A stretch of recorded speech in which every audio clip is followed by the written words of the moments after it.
Hi, hello po sa inyong lahat. Isang mapagpalang araw po muli sa inyo. Nagbabalik hong muli ang Eric's Vlog. Ito ho, pag-usapan natin yun hong pagkakaproklama sa top 1 councilor-elect ng 2nd District ng City of Manila na si Darwin Sia o sa kilalang pangalang Awi Sia. So siya ho ay 2nd District councilor candidate po ng grupong Yormes Choice. So finally ho, siya ho ay naiproklama na bilang councilor ho ng 2nd District ng City of Manila.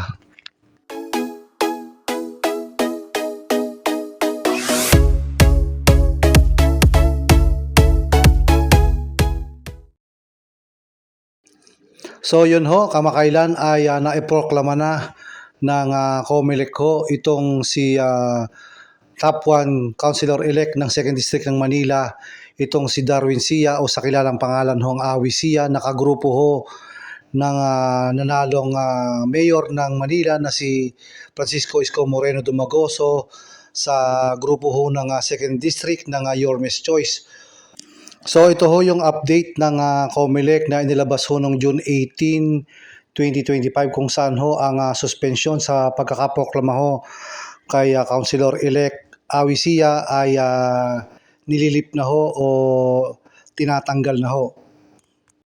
Bago ho naganap ang proklamasyon sa Councilor-elect ng 2nd District ng City of Manila na si Darwin o si Awi Sia, ay naglabas ho ng TRO ang Korte Suprema na kung saan ho ay pinapatigil nila ang implementasyon na ginawa ho ng COMELEC para i-cancel ho ang Certificate of Candidacy ni Darwin Sia. Ang pagkakansela ho ng Certificate of Candidacy ni Councilor-elect Awi Sia ay dahilan ho doon sa issue noong 2014 na kung saan ho ay na-convict daw ho itong si Awi Sia sa kaso ho ng electricity pilferage. So ito hong electricity pilferage ay may kaugnayan ho doon sa act na kung saan ho ay ginagamit ho yung kuryente na walang hong pahintulot at wala hong kabayaran. So yun ho ang naging issue ho ng Certificate of Candidacy ni Councilor-elect Awi Sia. Gaya ho ng aking nasabi sa inyo, ito hong nanalong councilor ng 2nd District of Manila, ito ho ay kabilang sa line-up ho ng 2nd District ng Yormes Choice na kung saan ho ang pambato nilang mayor ho dito ay ang mayor-elect ho na si Mayor Isko Moreno Dumagoso at ang vice mayor naman ho ay si Chi Atienza. So ito ho yung line-up ng 2nd District Councilors na kung saan ho nandyan si Roby Bautista, Nico Evangelista, Romel Miranda, Bolong C at si Edward Tan at ang nanalo hong councilor ng 2nd District of Manila na si Awi Sia. Doon ho sa naging argumento ho ni Councilor-elect Awi Sia, sinabi niya ho doon sa kanyang motion ho na hindi daw ho niya kinumit yung material misrepresentation doon sa kanyang COC at sinasabi niya ho na yung illegal use of electricity was not declared as a crime or involving moral turpitude. At ayon ho sa Omnibus Election Code of the Philippines, an individual is disqualified to be a candidate for an elective position and for holding any office if such person has been sentenced by final judgment for a crime involving moral turpitude. So yun ho ang update ho dito kay Darwin Sia o Awi Sia, ang top 1 councilor-elect ng 2nd District of Manila ay naiproklama na ho kamakailan at ito ho yung mga ilang larawan ho na kung saan ho ay binasahan ho siya ng desisyon ng COMELEC na kung saan ho ay siya ay pinuproklama na bilang legit ho na winner dyan ho sa 2nd District of Manila. So ayan ho yung kanyang may bahay na kung saan ho ay tinaas ang kanyang kamay bilang pagproklama ho dito kay Councilor-elect Awi Sia. At ito naman ho yung mga kasamahan ho ni Councilor-elect Awi Sia na kung saan ho ay nanalo sa 2nd District ho ng Manila. Ito hong si Edward Tan at si Bolong C.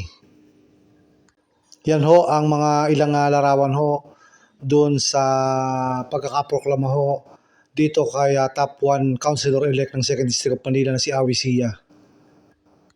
Para po sa kaalaman ng lahat, ito hong si Councilor-elect Awi Sia ay nag-number 1 ho dahil ho siya ang nakakuha ng may pinakamalaking boto ho sa 2nd District of Manila at ito ho ay umabot sa 72,745 votes at ang pumangalawa ho dyan ay si Uno Lim ng Asenso Manileño na kung saan ho ay nakakuha ng 62,564 votes. Ito ho yung mga ilang larawan ho na kung saan pagkaproklama ho doon sa opisina ho ng COMELEC ay lumabas ho itong si Councilor-elect Awi Sia kasama ho yung kanyang mga supporters at sila ho ay masayang binabanggit ang pangalan ho ng kanilang nanalong konsehal ho na si Awi Sia. At sa kanya hong paglabas ho dyan na kung saan ho ay sinalubong siya ng maraming tao, siya ho ay nagpasalamat sa lahat ho ng sumuporta sa kanya hong pagkapanalo bilang top 1 Councilor-elect ng 2nd District of Manila. 4 na tulog na lang ho ay sigurado na hong mauupo bilang konsehal muli itong si Awi Sia na nag-number 1 ho sa 2nd District ng City of Manila. So kanya hong makakatrabaho ang panibago hong grupo ng mga nanalo hong konsehal sa City of Manila at ang magiging presiding officer ho dito walang iba ho kundi ang Vice Mayor-elect ho na si Chi Atienza.